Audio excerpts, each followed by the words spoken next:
Hi ಎಲ್ರಿಗೂ ನಮಸ್ಕಾರ. Share market in Kannada ಚಾನೆಲ್ಗೆ ನಿಮಗೆ ಸ್ವಾಗತ.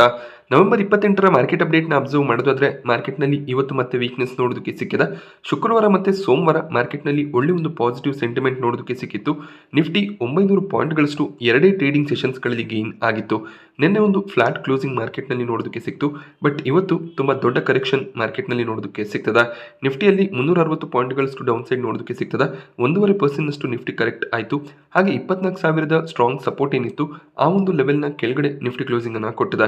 ಸೆನ್ಸೆಕ್ಸ್ ನಲ್ಲಿ ಕೂಡ 1000 ಪಾಯಿಂಟ್ಗೂ ಹೆಚ್ಚಿನ ಕರೆಕ್ಷನ್ ನೋಡೋದಕ್ಕೆ ಸಿಕ್ತು. ಬ್ಯಾಂಕ್ ನಿಫ್ಟಿ ಕೂಡ 395 ಪಾಯಿಂಟ್ಗಳಷ್ಟು ಇವತ್ತು ಕರೆಕ್ಟ್ ಆಗಿದೆ. ಮಾರ್ಕೆಟ್ನ ಕರೆಕ್ಷನ್ಗೆ 3 ಮೇಜರ್ ರೀಸನ್ಸ್ ಇದೆ. ಮೊದಲನೇದು ಇವತ್ತು ಮಂತ್ಲಿ ಎಕ್ಸ್ಪೈರಿ ಆಗಿತ್ತು. ಸೊ ನಿಫ್ಟಿಯ ಮಂತ್ಲಿ ಎಕ್ಸ್ಪೈರಿ ಇದ್ದಿದ್ರಿಂದ ಸ್ವಲ್ಪ ವೊಲಟಾಲಿಟಿ ಮಾರ್ಕೆಟ್ನಲ್ಲಿ ನೋಡೋದಕ್ಕೆ ಸಿಗ್ತದೆ.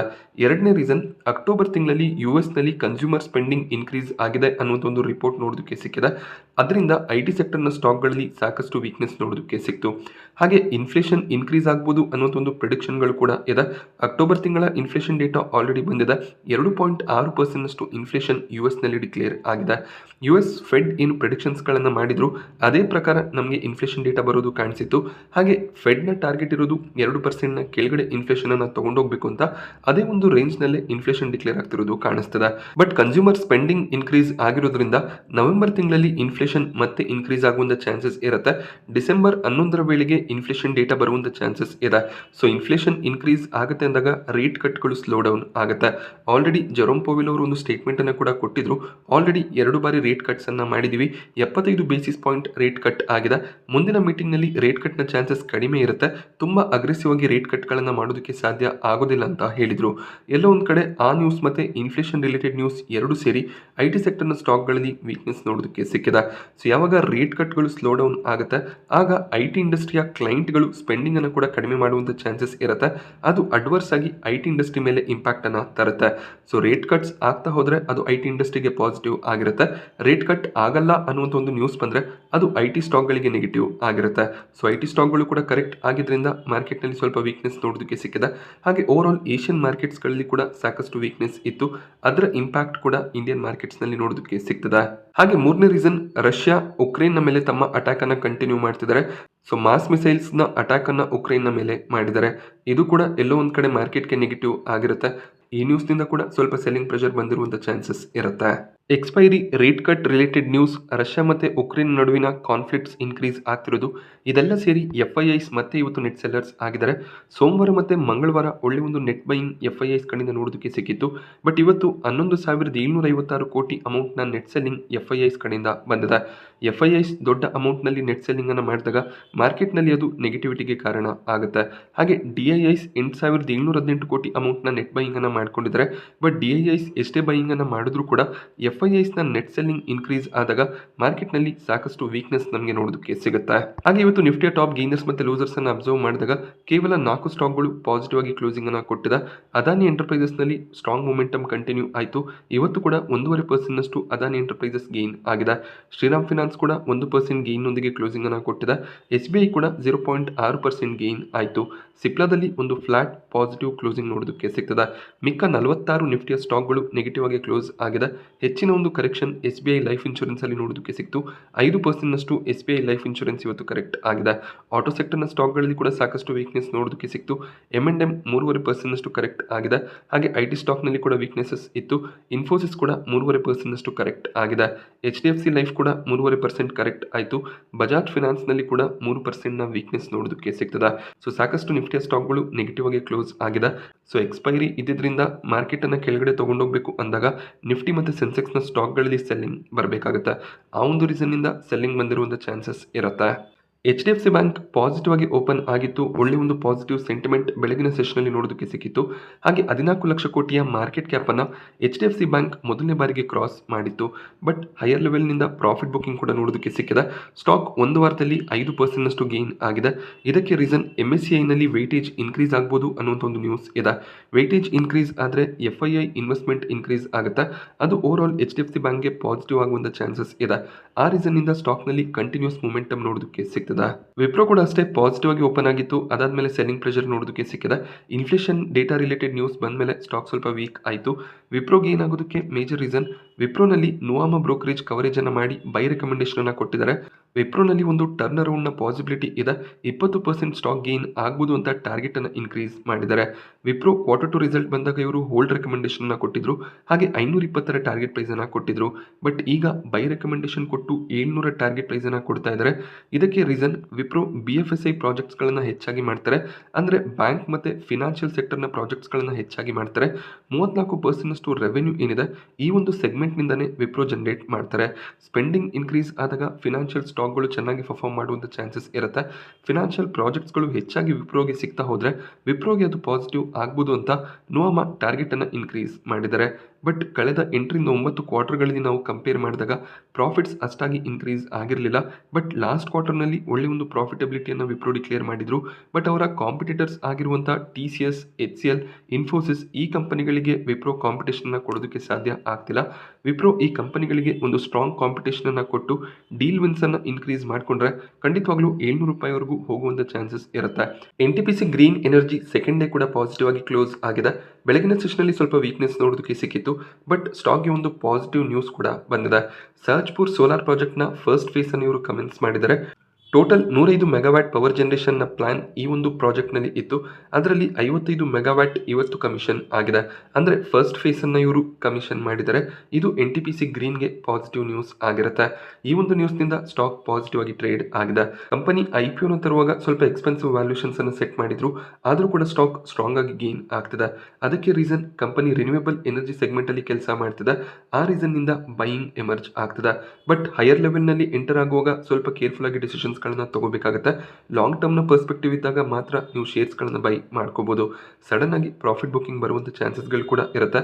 ಹಾಗೆ IPO ಪ್ರೈಸ್ನ ಕೆಳಗಡೆ ಕೂಡ NTPC ಗ್ರೀನ್ ಎನರ್ಜಿ ಹೋಗ್ಬೋದು. ಕೊಚಿನ್ ಶಿಪ್ಯಾರ್ಡ್ನಲ್ಲಿ ಕಂಟಿನ್ಯೂಸ್ 4 ಟ್ರೇಡಿಂಗ್ ಸೆಷನ್ಸ್ಗಳಲ್ಲಿ ಅಪರ್ ಸರ್ಕ್ಯೂಟ್ ನೋಡೋದಕ್ಕೆ ಸಿಗ್ತದೆ. ಈ ಒಂದು ಡಿಫೆನ್ಸ್ ಸೆಕ್ಟರ್ನ ಕಂಪನಿ ಕಂಟಿನ್ಯೂಸ್ ಆಗಿ ಕರೆಕ್ಟ್ ಆಗ್ತಿತ್ತು. 50% ಡೌನ್ ಆಗಿತ್ತು. ಬಟ್ ಈಗ 4 ಟ್ರೇಡಿಂಗ್ ಸೆಷನ್ಸ್ಗಳಲ್ಲಿ ಒಳ್ಳೆ ಒಂದು ರಿಕವರಿಯನ್ನು ಕೊಟ್ಟಿದೆ. ಕೊಚಿನ್ ಶಿಪ್ಯಾರ್ಡ್ ಕೂಡ ಅಷ್ಟೇ ಒಳ್ಳೆ ಒಂದು ಆರ್ಡರ್ ಬುಕ್ ಅನ್ನು ಹೊಂದಿದ್ದಾರೆ. ಡಿಫೆನ್ಸ್ ಸ್ಟಾಕ್ಗಳು ಗೇನ್ ಆಗ್ತಾ ಹೋದಾಗ ಈ ಒಂದು ಸ್ಟಾಕ್ ಕೂಡ ರಿಕವರ್ ಆಗುವಂಥ ಚಾನ್ಸಸ್ ಇರುತ್ತೆ. ಇದು ಕೂಡ ಅಷ್ಟೇ ಲಾಂಗ್ ಟರ್ಮ್ನ ಸ್ಟಾಕ್ ಆಗಿರುತ್ತೆ. ಪೇಟಿಎಂನಲ್ಲಿ ಕೂಡ ಕಳೆದ 6 ತಿಂಗಳಲ್ಲಿ ಒಳ್ಳೆ ಒಂದು ರಿಕವರಿ ನೋಡೋದಕ್ಕೆ ಸಿಗ್ತದೆ. RBIನ ರೆಗ್ಯುಲೇಷನ್ ರೀಸನ್ನಿಂದ ಸ್ಟಾಕ್ 400ರ ಕೆಳಗಡೆ ಹೋಗಿತ್ತು. ಬಟ್ ಆ ಒಂದು ಲೆವೆಲ್ನಿಂದ ಆಲ್ರೆಡಿ ಈಗ ಡಬಲ್ ಆಗಿದೆ. ಈ ಒಂದು ಸ್ಟಾಕನ್ನು UBS ಬ್ರೋಕರೇಜ್ ಕವರ್ ಮಾಡಿ 1000 ರೂಪಾಯಿಯ ಟಾರ್ಗೆಟ್ಸ್ ಅನ್ನು ಕೊಡ್ತಾ ಇದ್ದಾರೆ. RBIನ ರೆಸ್ಟ್ರಿಕ್ಷನ್ ಅನ್ನು ಕಂಪ್ಲೀಟ್ ಆಗಿ ಪೇಟಿಎಂ ಈಗ ಹ್ಯಾಂಡಲ್ ಮಾಡಿದ್ದಾರೆ. ಇನ್ನು ಮುಂದೆ ಒಳ್ಳೆ ಒಂದು ಎಬಿಟಾ ಗ್ರೋತ್ ನೋಡೋದಕ್ಕೆ ಸಿಗುತ್ತೆ. ಹಾಗೆ ಎಬಿಟಾ Q4ನಲ್ಲಿ ಅಂದರೆ ಮಾರ್ಚ್ ಕ್ವಾರ್ಟರ್ನಲ್ಲಿ 2025ರ ಮಾರ್ಚ್ನಲ್ಲಿ ಬ್ರೇಕ್ ಈವನ್ ಆಗ್ಬೋದು ಅಂತ ಪ್ರಿಡಿಕ್ಟ್ ಮಾಡಿದ್ದಾರೆ. ಸೊ ಏನಿದು ಬ್ರೇಕ್ ಈವನ್ ಅಂದರೆ ಪೇಟಿಎಂ ಏನು ರೆವೆನ್ಯೂಸ್ ಅನ್ನು ಜನರೇಟ್ ಮಾಡ್ತಾರೆ ಅವರ ಎಕ್ಸ್ಪೆನ್ಸಸ್ ಕೂಡ ಅದೇ ಮಟ್ಟದಲ್ಲಿ ಇರುತ್ತೆ. ಕಂಪನಿ ಪ್ರಾಫಿಟೇಬಲ್ ಆಗೋದಿಲ್ಲ. ಬಟ್ ಸ್ಟಿಲ್ ಅವರು ಲಾಸ್ ಅನ್ನು ಕೂಡ ಮಾಡೋದಿಲ್ಲ. ಝೀರೋ ಪ್ರಾಫಿಟ್ಸ್ ಅಂತ ನಾವು ಕನ್ಸಿಡರ್ ಮಾಡ್ಬೋದಾಗುತ್ತೆ. ಸೊ ಈ ರೀತಿಯ ಒಂದು ಸಿಚುವೇಶನ್ ಬಿಸ್ನೆಸ್ ನಲ್ಲಿ ಬಂದಾಗ ಅದನ್ನು ನಾವು ಬ್ರೇಕ್ ಈವನ್ ಅಂತ ಕನ್ಸಿಡರ್ ಮಾಡ್ತೀವಿ. ಸೊ ಆ ರೀತಿಯ ಒಂದು ಸ್ಟೇಟ್ ಅನ್ನ Q4ನಲ್ಲಿ ಪೇಟಿಎಂ ರೀಚ್ ಮಾಡ್ಬೋದು ಅಂತ UBS ಕವರೇಜ್ ಅನ್ನ ಕೊಟ್ಟಿದ್ದಾರೆ. ಸೊ ಏನಿದು break even already Paytm profitable ಆಗಿದೆಯಲ್ಲ ಅಂತ ನಾವು ಕನ್ಸಿಡರ್ ಮಾಡ್ಕೊಂಡ್ರೆ ಸೆಪ್ಟೆಂಬರ್ ಕ್ವಾರ್ಟರ್ನಲ್ಲಿ 930 ಕೋಟಿಯ ಪ್ರಾಫಿಟ್ಸ್ ಅನ್ನ ಪೇಟಿಎಂ ಏನೋ ಡಿಕ್ಲೇರ್ ಮಾಡಿದ್ರು. ಸೊ ಜಸ್ಟ್ ನೆಟ್ ಪ್ರಾಫಿಟ್ಸ್ 930 ಕೋಟಿ ನೋಡೋದಕ್ಕೆ ಸಿಕ್ಕಿತ್ತು. ಬಟ್ ಇವರ ಆಪರೇಟಿಂಗ್ ಪ್ರಾಫಿಟ್ ಅಥವಾ ಎಬಿಟಾ ಏನಿದೆ ಅದಿನ್ನೂ ಕೂಡ ನೆಗೆಟಿವ್ ಆಗಿ ಕಾಣಿಸ್ತಿದೆ. ಅದಕ್ಕೆ ರೀಸನ್ ಕಂಪನಿಯನ್ನು ರೆವೆನ್ಯೂಸ್ ಅನ್ನು ಜನರೇಟ್ ಮಾಡ್ತಿದ್ದಾರೆ. ಅದಕ್ಕಿಂತ ಹೆಚ್ಚಿನ ಎಕ್ಸ್ಪೆನ್ಸಸ್ ನೋಡೋದಕ್ಕೆ ಸಿಗ್ತದೆ. ಲಾಸ್ಟ್ ಕ್ವಾರ್ಟರ್ನ ಎಕ್ಸಾಂಪಲ್ ಅನ್ನು ನಾವು ತಗೊಂಡಾಗ 1660 ಕೋಟಿಯ ರೆವೆನ್ಯೂ ಇದೆ. ಇವರ ಎಕ್ಸ್ಪೆನ್ಸಸ್ 2000 ಕೋಟಿ ಮೇಲೆ ನೋಡೋದಕ್ಕೆ ಸಿಗ್ತದೆ. ಮಾರ್ಚ್ 2025ರಲ್ಲಿ ಇವರು 2000 ಕೋಟಿಯ ರೆವೆನ್ಯೂನ ಜನರೇಟ್ ಮಾಡಿದ್ರೆ ಇವರ ಎಕ್ಸ್ಪೆನ್ಸಸ್ ಕೂಡ 2000 ಕೋಟಿನೇ ಇರುತ್ತೆ. ಆಗ ಕಂಪನಿಯ ಆಪರೇಟಿಂಗ್ ಪ್ರಾಫಿಟ್ ಏನಿದೆ ಅದು ಜಸ್ಟ್ ಪಾಸಿಟಿವ್ ಅಥವಾ ಸ್ವಲ್ಪ ನೆಗೆಟಿವ್ ಆಗಿರುವಂಥ ಚಾನ್ಸಸ್ ಇದೆ. ಅಂತ ಒಂದು ಕಂಡೀಷನ್ ಅನ್ನ ಬ್ರೇಕ್ ಈವನ್ ಅಂತ ಕರಿತೀವಿ. ಸೊ ಕಂಪನಿ 930 ಕೋಟಿಯ ಪ್ರಾಫಿಟ್ ಡಿಕ್ಲೇರ್ ಮಾಡೋದಕ್ಕೆ ರೀಸನ್ 1524 ಕೋಟಿಯ ಅದರ್ ಇನ್ಕಮ್ ಕೂಡ ಇಲ್ಲಿ ಆಡ್ ಆಗಿದೆ. ಈ ಒಂದು ಅದರ್ ಇನ್ಕಮ್ ಅನ್ನ ಆಪರೇಟಿಂಗ್ ಪ್ರಾಫಿಟ್ನ ಜೊತೆಯಲ್ಲಿ ಮೈನಸ್ ಮಾಡಿದಾಗ ನಮಗೆ ನೆಟ್ ಪ್ರಾಫಿಟ್ ನೋಡೋದಕ್ಕೆ ಸಿಕ್ಕಿದೆ. ಬಟ್ ನೆಕ್ಸ್ಟ್ ಕ್ವಾರ್ಟರ್ನಲ್ಲಿ ಮತ್ತೆ 1500 ಕೋಟಿಯ ಅದರ್ ಇನ್ಕಮ್ ಬರೋದಿಲ್ಲ. ಆಗ ಮತ್ತೆ ಕಂಪನಿ ಲಾಸ್ ಅನ್ನು ಡಿಕ್ಲೇರ್ ಮಾಡುವಂಥ ಚಾನ್ಸಸ್ ಇದೆ. ಸೊ ಇಲ್ಲಿ ಆಪರೇಟಿಂಗ್ ಪ್ರಾಫಿಟ್ಸ್ ಅನ್ನು ಕೂಡ ಕೇರ್ಫುಲ್ ಆಗಿ ಅಬ್ಸರ್ವ್ ಮಾಡಬೇಕಾಗತ್ತೆ. ಬಟ್ ಪೇಟಿಎಂ ಓವರ್ ಆಲ್ ಒಳ್ಳೆ ಒಂದು ರಿಕವರಿಯನ್ನು ಕೊಟ್ಟಿದೆ. ಹಾಗೆ ಮುಂದಿನ ದಿನಗಳಲ್ಲಿ ಸ್ವಲ್ಪ ಸೈಡ್ ವೇಸ್ನಲ್ಲಿ ಟ್ರೇಡ್ ಆಗುವಂಥ ಚಾನ್ಸಸ್ಗಳು ಕೂಡ ಹೆಚ್ಚಾಗಿ ಇರುತ್ತೆ. ಅದಾನಿ ಗ್ರೂಪ್ನ ಕೆಲವೊಂದಿಷ್ಟು ಸ್ಟಾಕ್ಗಳು ಇವತ್ತು ಕೂಡ ಪಾಸಿಟಿವ್ ಆಗಿ ಟ್ರೇಡ್ ಆಗಿದೆ. ಅದಾನಿ ಎನರ್ಜಿ ಸೊಲ್ಯೂಷನ್ 10% ಅಪ್ಪರ್ ಸರ್ಕ್ಯೂಟ್ನಲ್ಲಿ ಲಾಕ್ ಆಗಿತ್ತು. ಅದಾನಿ ಗ್ರೀನ್ ಎನರ್ಜಿಯಲ್ಲಿ ಕೂಡ 10% ಅಪ್ಪರ್ ಸರ್ಕ್ಯೂಟ್ ನೋಡೋದಕ್ಕೆ ಸಿಗ್ತದೆ. ಮೇ ಬಿ ಕೆಲವೊಂದಿಷ್ಟು FIIs ಅಥವಾ ಮ್ಯೂಚುವಲ್ ಫಂಡ್ಗಳು ಬೈಯಿಂಗ್ ಅನ್ನ ಮಾಡ್ತಿರ್ಬೋದು. ಆ ಒಂದು ರೀಸನ್ ಇಂದ ಸ್ಟಾಕ್ ಗೇನ್ ಆಗ್ತದೆ. ಬಟ್ ಅದಾನಿ ಪೋರ್ಟ್ನಲ್ಲಿ 2.5% ಡೌನ್ ಸೈಡ್ ನೋಡೋದಕ್ಕೆ ಸಿಕ್ಕಿದೆ. ಕೆಲವೊಂದಿಷ್ಟು ಸ್ಟಾಕ್ಗಳು ಫ್ಲಾಟ್ ಆಗಿ ಕೂಡ ಟ್ರೇಡ್ ಆಗಿದೆ. LIC ಸ್ಟಾಕ್ ಪ್ರೈಸ್ ನಲ್ಲಿ ಬೆಳಗಿನ ಸೆಷನ್ ನಲ್ಲಿ 4% ಜಂಪ್ ನೋಡೋದಕ್ಕೆ ಸಿಕ್ಕಿತ್ತು. ಇದಕ್ಕೆ ರೀಸನ್ ಲೈಫ್ ಇನ್ಶೂರೆನ್ಸ್ ಕಂಪನಿ ಆಗಿದ್ದಂತ LIC ಹೆಲ್ತ್ ಇನ್ಶೂರೆನ್ಸ್ ಸೆಕ್ಟರ್ಗೂ ಕೂಡ ಎಂಟರ್ ಆಗಬಹುದು ಅನ್ನುವಂಥ ಒಂದು ರಿಪೋರ್ಟ್ ನೋಡೋದಕ್ಕೆ ಸಿಕ್ಕಿತ್ತು. ಅದಾದ್ಮೇಲೆ ಕಂಪನಿ ಕ್ಲಾರಿಫಿಕೇಶನ್ಸ್ ಅನ್ನು ಕೂಡ ಕೊಟ್ಟಿದ್ದಾರೆ. ಹೆಲ್ತ್ ಇನ್ಶೂರೆನ್ಸ್ ಸೆಕ್ಟರ್ ನಲ್ಲಿ ಕೂಡ ಆಪರ್ಚುನಿಟಿಯನ್ನ ಹುಡುಕ್ತಾ ಇದೀವಿ ಅಂತ ಹೇಳಿದ್ದಾರೆ. ಸೊ ರಿಪೋರ್ಟ್ ನ ಪ್ರಕಾರ ಮಣಿಪಾಲ್ ಸಿಗ್ನಾ ಹೆಲ್ತ್ ಇನ್ಶೂರೆನ್ಸ್ ಕಂಪನಿಯಲ್ಲಿ 50% ಸ್ಟೇಕ್ ಅನ್ನ LIC ಬೈ ಮಾಡ್ತಾರೆ ಅನ್ನುವಂಥ ಒಂದು ನ್ಯೂಸ್ ನೋಡೋದಕ್ಕೆ ಸಿಕ್ಕಿತ್ತು. ಮಣಿಪಾಲ್ ಸಿಗ್ನಾ ಹೆಲ್ತ್ ಇನ್ಶೂರೆನ್ಸ್ ಸೆಕ್ಟರ್ಗೆ ಸೇರಿದಂತ ಕಂಪನಿ ಆಗಿರುತ್ತೆ. ಈ ಕಂಪನಿಯಲ್ಲಿ 50% ಸ್ಟೇಕ್ ಅನ್ನ ಬೈ ಮಾಡಿಕೊಂಡು ಹೆಲ್ತ್ ಇನ್ಶೂರೆನ್ಸ್ ಸೆಗ್ಮೆಂಟ್ಗೆ ಎಂಟರ್ ಆಗೋದು LICಯ ಪ್ಲಾನ್ ಆಗಿತ್ತು. ಆಪರ್ಚುನಿಟಿಗಳನ್ನ ಹುಡುಕ್ತಾ ಇದೀವಿ ಅಂತ ಹೇಳಿದರೆ ಮೇ ಬಿ ಮಾತುಕತೆಗಳು ಆಗ್ತಿರ್ಬೋದು. ಹೆಲ್ತ್ ಇನ್ಶೂರೆನ್ಸ್ ಸೆಕ್ಟರ್ಗೆ LIC ಎಂಟರ್ ಆದ್ರೆ ಸ್ಟಾಕ್ ಪ್ರೈಸ್ ನಲ್ಲಿ ಇನ್ನಷ್ಟು ಪಾಸಿಟಿವ್ ಮೊಮೆಂಟಮ್ ಬರುವಂತ ಚಾನ್ಸಸ್ ಇರುತ್ತೆ. IPOಗಳ ವಿಚಾರಕ್ಕೆ ಬಂದಾಗ ಎನ್ವಿರೋ ಇನ್ಫ್ರಾನ ಗ್ರೇ ಮಾರ್ಕೆಟ್ ಪ್ರೀಮಿಯಂ ₹50 ರೌಂಡ್ ಅಲ್ಲಿ ಕಾಣಿಸ್ತದೆ. ನಾಳೆ ಎನ್ವಿರೋ ಇನ್ಫ್ರಾ ಮಾರ್ಕೆಟ್ ನಲ್ಲಿ ಲಿಸ್ಟ್ ಆಗುತ್ತೆ. ಆಲ್ರೆಡಿ ಅಲಾಟ್ಮೆಂಟ್ ಸ್ಟೇಟಸ್ ಕೂಡ ಬಂದಿದೆ. 30-35% ಲಿಸ್ಟಿಂಗ್ ಗೇನ್ ಎಕ್ಸ್ಪೆಕ್ಟೇಷನ್ ಇದೆ. ಈ ಒಂದು IPO ನಲ್ಲಿ ಲಿಸ್ಟಿಂಗ್ ಗೇನ್ ಪರ್ಸ್ಪೆಕ್ಟಿವ್ ನಿಂದಾನೆ ಅಪ್ಲೈ ಮಾಡಿದ್ದು, ಆ ಒಂದು ರೀಸನ್ ನಿಂದ ಲಿಸ್ಟಿಂಗ್ ಗೇನ್ಸ್ ಅನ್ನ ಬುಕ್ ಮಾಡಬಹುದಾಗುತ್ತೆ. ಆಲ್ರೆಡಿ ಮಾರ್ಕೆಟ್ ನಲ್ಲಿ ಸಾಕಷ್ಟು ವೀಕ್ನೆಸ್ ಕೂಡ ಬಂದಿದೆ. ನಾಳೆ ಕೂಡ ಮಾರ್ಕೆಟ್ ನೆಗೆಟಿವ್ ಆಗಿದ್ರೆ ಎಕ್ಸ್ಪೆಕ್ಟೇಷನ್ ರೀತಿಯಲ್ಲಿ ಲಿಸ್ಟಿಂಗ್ ಗೇನ್ ಸಿಗದೇ ಇರುವಂತ ಚಾನ್ಸಸ್ ಕೂಡ ಇರುತ್ತೆ.